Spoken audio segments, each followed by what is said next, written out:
Pelaksanaan sekolah rakyat di Palembang dimulai pada Senin 14 Juli 2025. Kegiatan belajar berlangsung di Sentra Budi Perkasa, Jalan Sosial Palembang dengan jenjang sekolah menengah atas. Direktorat Jenderal Perbendaharaan Sumatera Selatan turut mengawal pengelolaan dana yang disalurkan pemerintah pusat. Pengawasan ini mencakup realisasi dana tahap kedua termasuk pembangunan infrastruktur gedung. Seluruh rincian anggaran dan serapan dana menjadi tanggung jawab penuh pemerintah pusat sebagai bagian dari upaya jangka panjang pengentasan kemiskinan di Sumatera Selatan yang masih tergolong tinggi. Nanti ke depan kalau ini sudah, apalagi kalau sudah ada gedung baru, itu akan dikelola keuangannya bisa berjalan seperti itu. Karena itu kita kawal.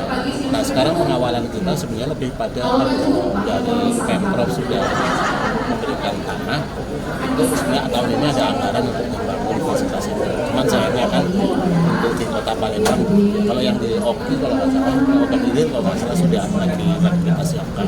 Jadi itu fokus tahun ini terutama untuk pembangunan fasilitas. Itu kisarannya berapa kalau boleh tahu? Saya kurang tahu, tapi kan itu punya apa ya, angkanya kebetulan di pusat.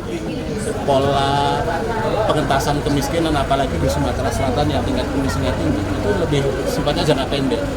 Membangun ekonomi, ya mereka dikasih bansos dan sebagainya. Tapi ini benar-benar investasi jangka panjang.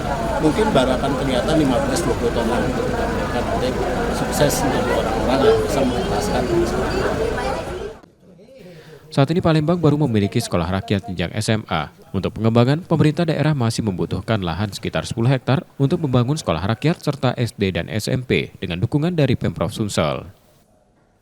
Kita lagi mencari lahan ya, pemerintah kota kemarin disurati oleh Kementerian Sosial untuk lahan barang milik daerah, aset pemerintah kota. Kita lagi mencoba mencari lahan ya, 5-10 hektar yang sudah melakukan awal. Jadi kemarin kita berharap ada lahan milik pemerintah provinsi yang ada di sekolah Trans yang dekat sini bisa menjadi lahan yang bisa dibangun untuk satu kawasan dengan sekolah SD, SMP, dan SMA seperti itu.